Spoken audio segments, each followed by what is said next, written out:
Reserve bank of India यानी RBI ने repo rate में कोई बदलाव नहीं किया है। इसका सीधा मतलब है कि ना तो लोन लेना सस्ता हुआ और ना ही ब्याज दरों में कोई बदलाव। उसके इस रुख पर सरकार खफा नजर आई। अब आरबीआई और केंद्र की नरेंद्र मोदी सरकार के बीच दरार खुलकर के सामने आ गई है।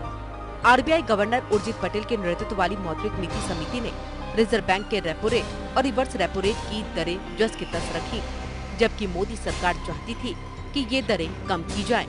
खबर तो ये भी है कि रिजर्व बैंक ने ब्याज दरों पर फैसला लेने से पहले वित्त मंत्रालय के अधिकारियों के साथ बैठक का अनुरोध ठुकरा दिया था।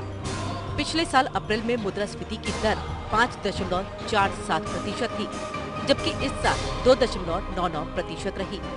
इसलिए अरुण जेटली को उम्मीद थी कि रिजर्व बैंक मौजूदा 6.35% के रेपो रेट को कम करेगा।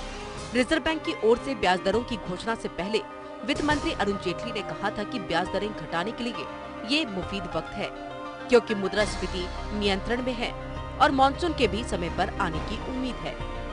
लेकिन रिजर्व बैंक ने लोगों को निराश किया। अब बताया जा रहा है कि नरेंद्र मोदी सरकार रिजर्व बैंक के प्रदर्शन से खुश नहीं है।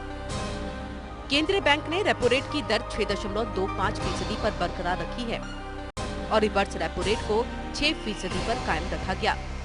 रिजर्व बैंक देश के अन्य बैंकों को जिस ब्याज दर पर कर्ज देता है उसे रेपो रेट कहते हैं।